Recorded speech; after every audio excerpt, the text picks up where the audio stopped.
President, any update on the cooking system? Mr. President, on cluster munitions, why now? We're running out of ammunition.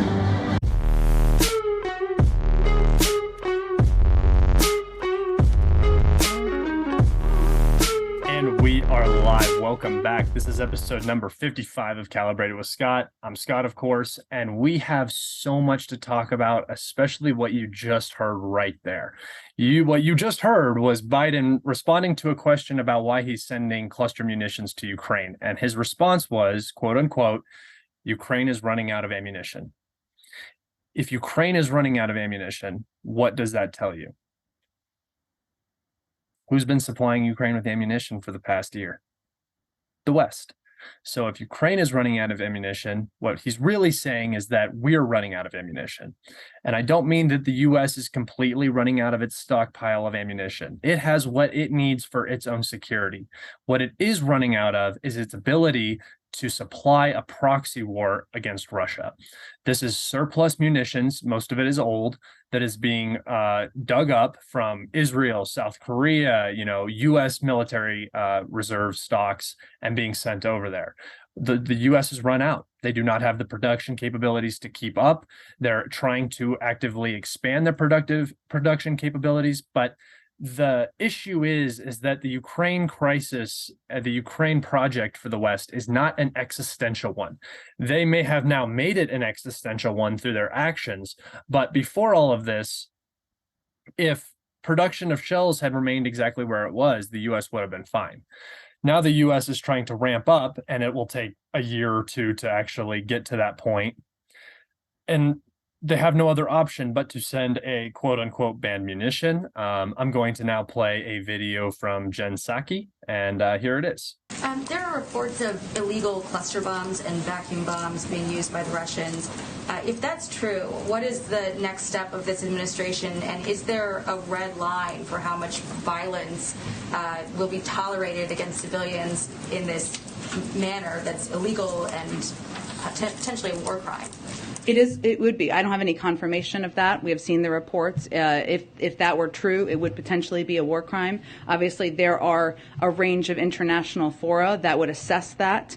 So certainly we would look to that to be a part of that conversation. Okay, so what you just heard right there was Jen Psaki, the former U.S. press secretary, talking in February about Russian use of cluster munitions and how they could endanger civilians.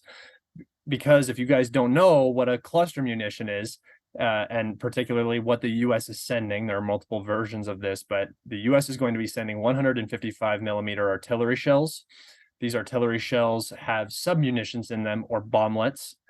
These little circle bombs that open up and spread out everywhere, and they'll do significant damage to light armored vehicles, pop tires, and they'll do damage to infantry. The issue with these is that they have an extremely high dud rate on the submunitions, and considering how old these munitions are that Ukraine will be receiving, the dud rate is going to be even higher. So these things are going to land. They're not going to explode. They're going to be turned into the dirt and the earth because this is all farmland, or they're going to just sit on top until somebody walks or drives over them, and then they explode.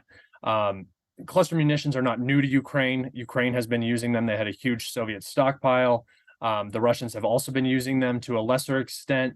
Some of the Ukrainian missile systems, like the Tochka-U, has a cluster munition variant that has been used. It has been used on Donetsk, on the people of Donetsk. So this is not something new. And if you listen to either side talk about how the other side is using a banned weapon, first off, the US, China, and Russia do not agree to these conventions. They all have cluster munitions and they all use them.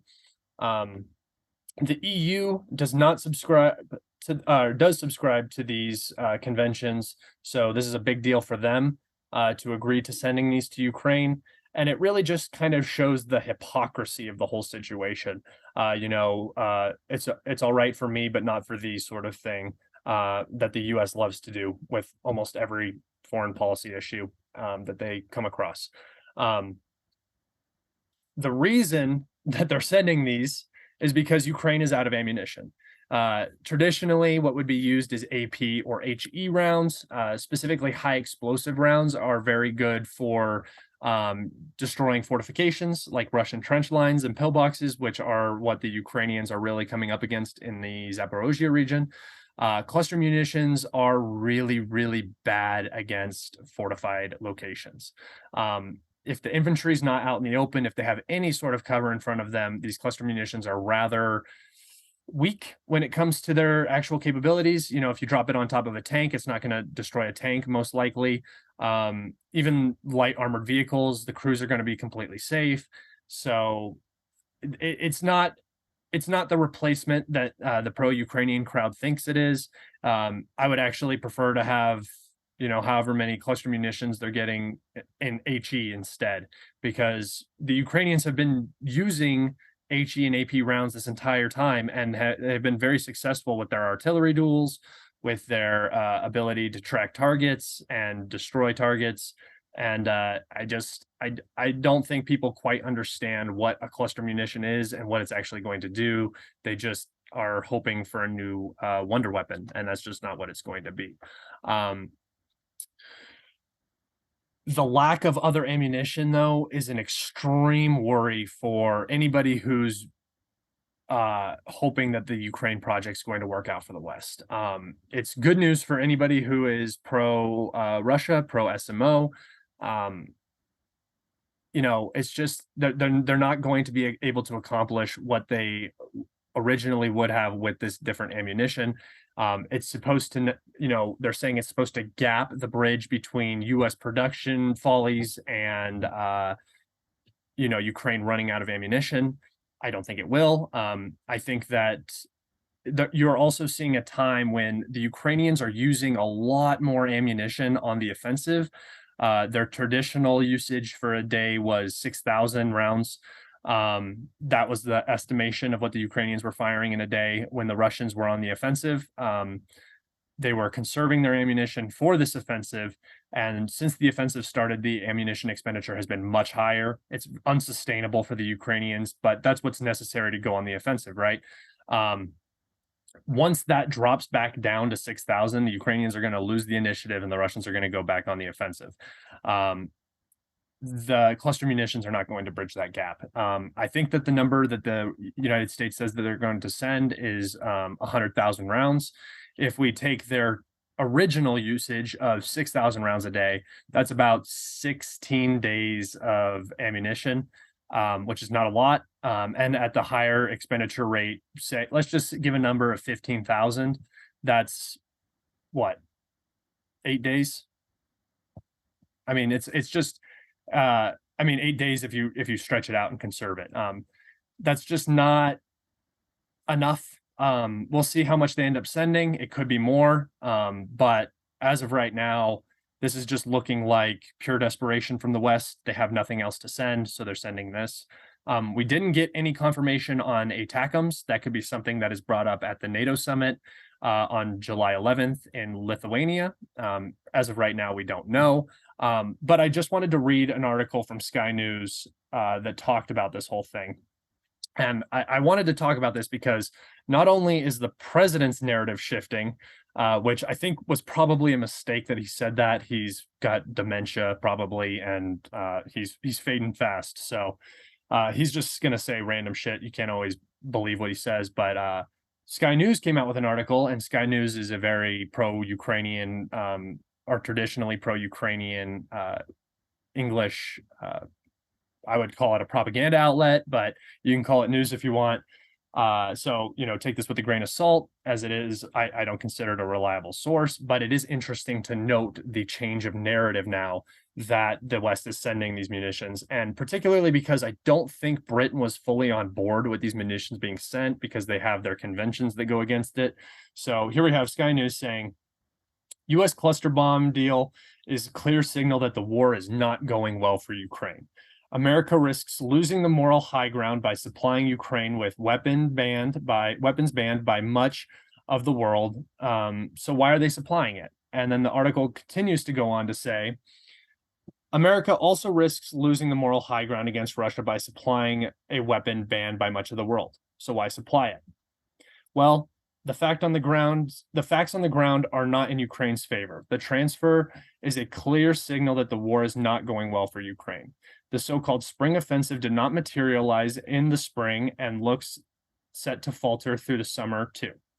Ukraine is fast running out of more conventional artillery, with supply stocks in America and elsewhere running low. That's all you need to know right there, is that their stocks are running low. They are in the the 12th round. This is the slugfest. They have nothing left to give, so they're giving whatever they can. They don't care about the red lines being crossed. They are so over invested in this Ukraine project that they are just going at it. I do believe now that this conflict has become existential for the West. I think that they think that after this, if they lose, they're going to be on the back foot for the next coming decades. China's on the rise. A strong Russia post SMO would be the worst possible thing that the U.S. could have hoped for. A close Russo-Sino relationship is even more of a disaster.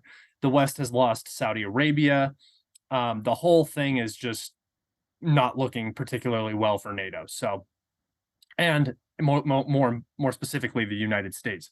Europe is, I think Europe is just a bunch of puppet states doing the U.S.'s bidding. So, Europe is dead anyway. They were never going to survive this. This whole Russia, trying to force regime change in Russia will come at the expense of the EU. Their economies, everything. Their militaries are empty. I mean, they don't have shells to send. A lot of these countries like Italy, a lot of the Nordic countries and the Baltics have already sent almost their entire military's artillery supply, not shells, but guns.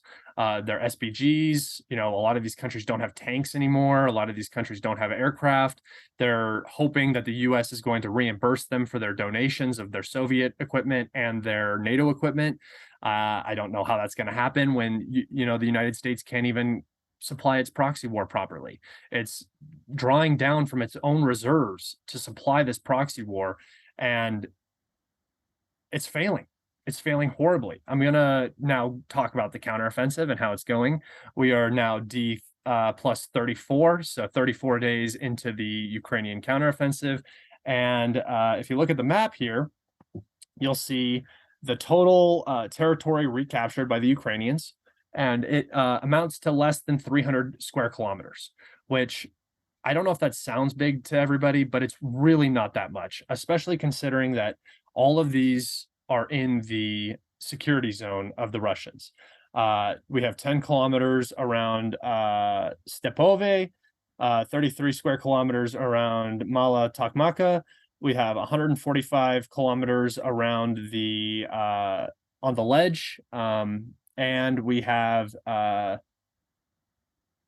around 20 square kilometers around Bakhmut on the flanks. None of these have achieved any objectives. They're just pushing through minefields in the security zone and capturing basically worthless fields. So a kilometer in Bakhmut, if the Ukrainians decide to push there, is a lot more valuable. Maybe not valuable, but I'm just saying urban fighting is a lot more difficult.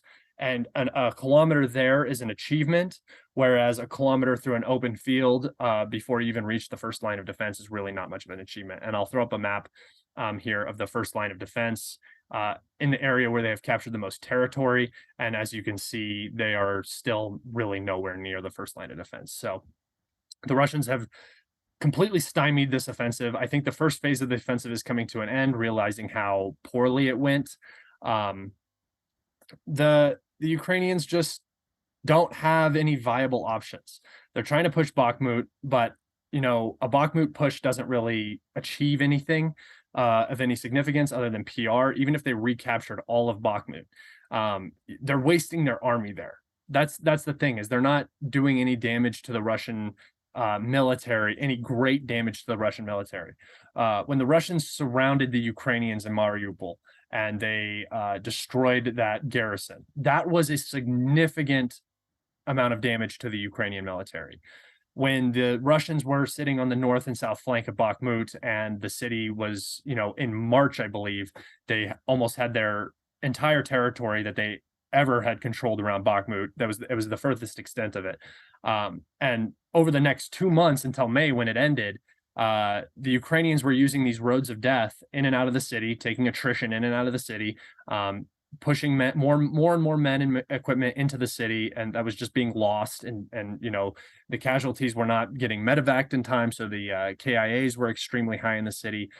It's just there's no benefit in recapturing Bakhmut now. You're not going to restore the city. You're not going to restore the defense line. It's a big waste of time. And even if you really push where they're pushing right now around Kleshchivka, and they capture Kleshchivka, this would be the first major objective of the Ukrainian counteroffensive. This would be a significant deal based on the geography of the location, what that means for the city of Bakhmut itself. But the Ukrainians would also need a significant push up around Soledar, and we've seen them try that over and over and over again for the past month and have absolutely no results. I mean, like, legitimately zero results in the area. So there's the Ukrainian counteroffensive is failing. I think that the first phase is over now. I don't know if we're going to see another big push in the Zaporozhye region. It just doesn't look like it's going to amount to anything. Who knows? We could see it. But the Ukrainians have been dealt some serious attrition throughout this conflict already. I would say probably a rough estimate would be 20,000 casualties total since the beginning of this operation. And that's being conservative because we have seen a lot of carnage. There's continuous shelling. There's deep strikes that are happening all the time. There's a lot of casualties you're not seeing. And the casualties that you are seeing are significant as well. So I'm going to put it at 20,000. That's wounded in action and killed in action. 5,000 KIA, 15,000 wounded in action. That's not really that significant when you're talking about a lot of artillery falling on you as well. So it's failing. I think that they might try to do a push around Bakhmut because that's where they're seeming to have the most success. But I just think that plays right into the Russians' hands again. You're wasting your army on a place that you just wasted your other army on. I mean, that's the only way I can describe it. The Russians are still pushing through the Seversk forest. They're pushing in the LPR and the Kharkov region. A rotation was just complete in Kharkov, so we can expect to maybe see some more progress in that area. And the Ukrainians have been sending their Western supplied offensive weaponry to defensive locations in and around Svatova and Kremenna. So we are, we're at this point where the Ukrainians are going to have to either it's a do or die point. The Ukrainians are going to start their second phase of their offensive, which should entail a much larger force concentration, or they're going to cease operations and then they'll go on the defensive, and the Russians will regain the initiative most likely. I wanted to talk about the grain deal. The grain deal is coming to an end. The Russians have said that July 17th, there is no possibility of the grain deal being extended. The issue with this, and the reason why the grain deal is so important, was the grain deal was doing a lot for Turkey and Erdogan. Now that that is gone, Turkey has really not a lot of reason to be difficult with NATO, who they're in an alliance with. And so Zelensky made a trip to Turkey. He ended up retrieving the 5 Azov commanders who were captured in Bakhmut, or in Azovstal, sorry, in Mariupol. Literally, Nazis. They were supposed to stay in Turkey. That was the agreement until the end of the SMO. That agreement has been thrown away by both Turkey and Zelensky. I don't really understand how anybody in the Kremlin is. I mean, I don't think it's a really big deal. It's 5 dudes. They're poor commanders. They lost their army, whatever. It doesn't matter. The people don't matter. But the sentiment of the SMO, I think, is what has hurt a lot of people's feelings around this. They don't think that these people should be released because they're, the thing that Russia claimed that they were going in to destroy. But geopolitics is more complicated than emotions. You can be emotional, you can want somebody, taken out of the picture or whatever, but that doesn't always suit the Russian Federation. That doesn't always suit Putin. That doesn't always suit the people of Russia. And by extending this grain deal, there was probably some backdoor dealings going on with Turkey that Russia was benefiting from. Even the initial release of these POWs was orchestrated by the Saudi government. If you don't think that there's some backdoor dealing going on there to make the Saudis look good and work this out, if you don't think Russia gained anything, then you just don't understand how this stuff works. And from the statements from Peskov, the press secretary, Putin's press secretary, make it very clear. They say basically that the West is in need of a win. They came in, they put immense pressure on Turkey, who is a NATO member. They're in the alliance. And with the grain deal ending ahead of this NATO summit, they got these guys released. It's once again just another failed agreement. The West lied again. I mean, you can't expect anything different at this point. And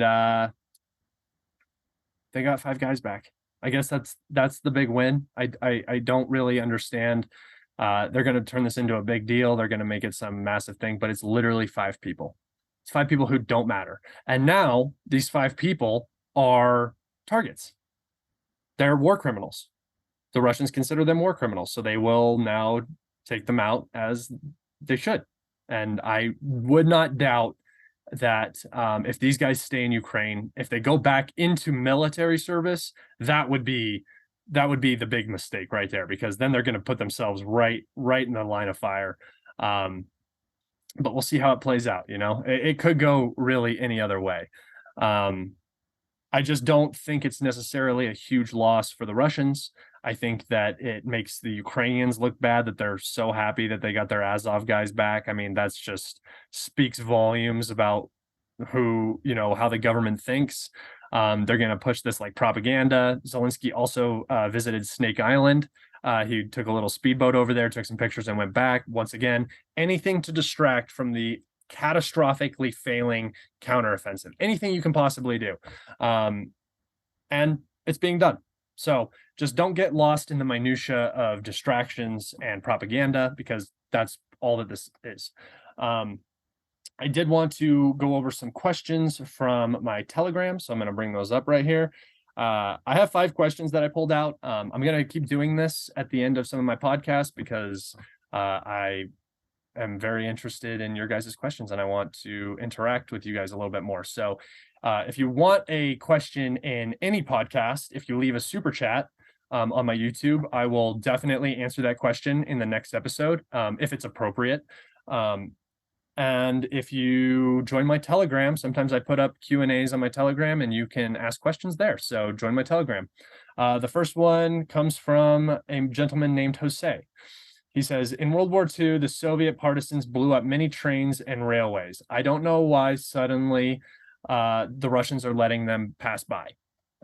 So there are a couple of ideas around this. The first is that the Russians want the equipment to come to the eastern part of Ukraine, extend your supply lines, and attrit your enemy. That's one of the thought processes. The other one is that the Russians do not want to do significant damage to things like bridges, because eventually the Russians may think that they have to rebuild these bridges, and what's the point? It's just a perspective thing. It's what you choose to believe. I think that the main reason why Russia doesn't target rail infrastructure is because Ukraine has a secret army. Nobody really ever talks about this, but the Ukrainians have a massive railroad service. It's a hidden army in Ukraine, and they can repair railroads so fast. It's just like the Russians. It's Soviet doctrine where their militaries rely on rail transport. So if you're going to strike these, you're going to be using expensive weapons on a railroad track. Your only other option is blowing up like a bridge. We've seen them strike depots, so if there's something worth striking there, they will hit it. But in terms of like disrupting actual rail travel, it's extremely difficult. We saw them try to do that with the substation strikes in the winter. I thought that the Russians were going to go after power plants instead of substations. Substations can be repaired, they can be reallocated, the different power from different places. So it was a very ineffectual way of going about a winter strike campaign. I think we could definitely see something different come this next winter from the Russians.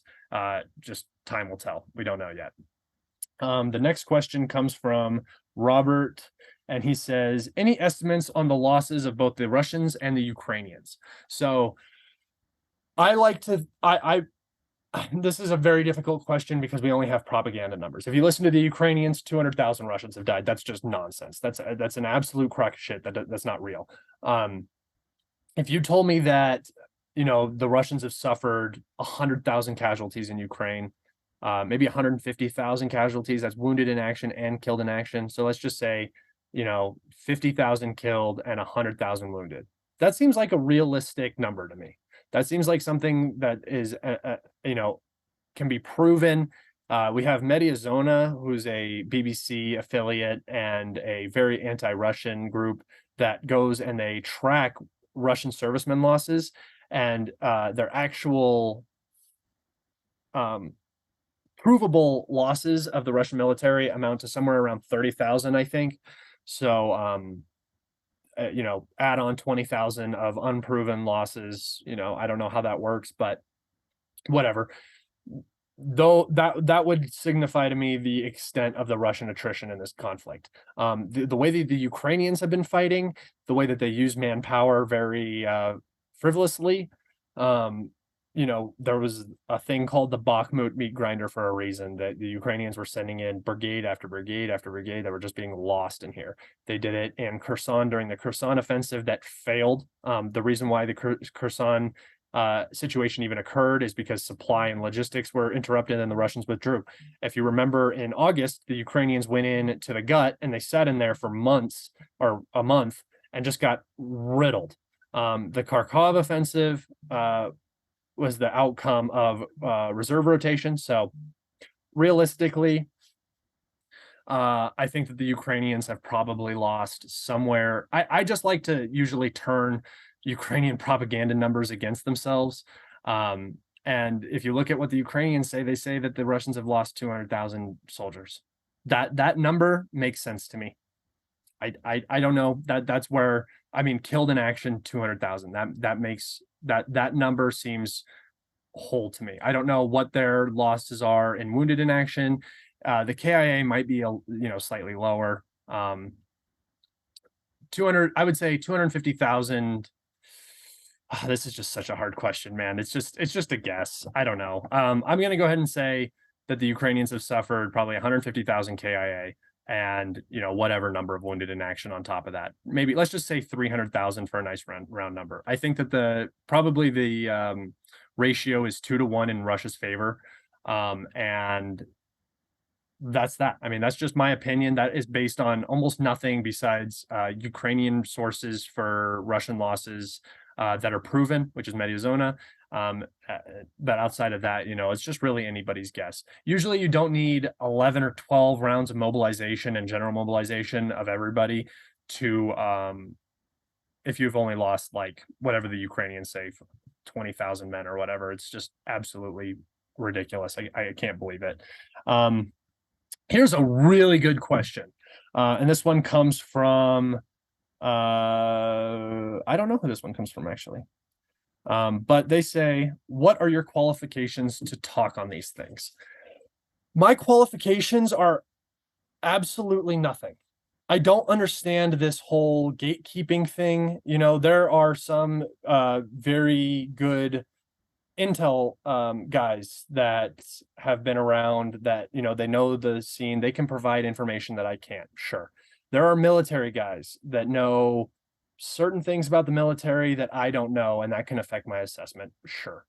I've been studying the Ukraine crisis since like 2013. I mean, before even the first Maidan protests had even started, I was involved in the ongoing talks around Ukraine, what Ukraine meant to Russia. And then as Maidan happened, I was there watching. So I've been doing this for 9 years. I've been interested in this for a very, very long time, coming up on 10 years now. I've been doing this for a very long time. This is not something new to me. I've been studying this area for a long time. I enjoy military strategy, and I know enough about military equipment to talk on it. And especially over the last year and a half, I have been engulfed in this, basically like a full-time job, 6-8 hours a day. I've been doing podcasts. I talk about it all the time. It's just at a certain point when you've put in enough hours, you start to become sort of experienced and stuff. I'm not going to call myself an expert by any means, because I'm not. I'm regularly wrong. And really the litmus test for this is just listen to what I say. Listen to what I say and see if it ends up coming true or if it ends up being false. If I'm continuously wrong on major things all the time, I'm an unreliable source. I don't know what I'm talking about. If I'm correct in my assessment, I just throw one out here. Bakhmut. When the Ukrainians were going on the counteroffensive on the flanks, as Bakhmut was still being captured by the Russians a couple months ago, I said, this is just a deblocking operation. That's all it is. And everybody was like, nah, the Russians are going to get pushed out of Bakhmut. This is the turnaround. The winds are changing. The tide is shifting, whatever, that nonsense. I was like, no, guys, it's a simple deblocking operation to create space. That's exactly what it was. The battle ended, and then they continued on. I then said that the counteroffensive wasn't going to work because of what they were going to be running into, what the Russians had prepared, what the Ukrainians' plans were, how limited Ukrainian options were. There was, to be honest, it's not really even that good of a prediction. It's just simple logic. I followed very basic logic. I have said that the Ukrainians are running low on ammunition. And I think what we talked about at the beginning of this podcast makes that very clear that I was right on that. I'm not, like I said, I'm not right all the time. I make mistakes. I'm a human being. I'm making predictions constantly. How can I predict the future accurately all the time? I can't. I'm trying my best. But I feel like I aggregate enough information. I leave my bias out enough that I can come to rational conclusions based on logical assessments. And if you agree with those, and I'm right regularly or semi-regularly, or, at least what I'm saying makes sense to you, that's what you judge. I never ask anybody their qualifications. It doesn't matter. I've known, guys that drop out of high school and start their own businesses, and they're the most successful, rich, and smartest people I know. I have friends like that. I have friends that go to college and they have their doctorates and they don't know a goddamn thing. You talk to them and it's like talking to a wall.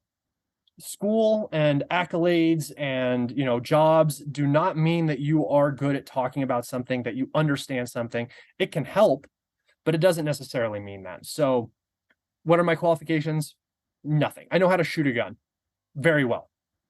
That's one qualification I guess I have. I've cleared a room before.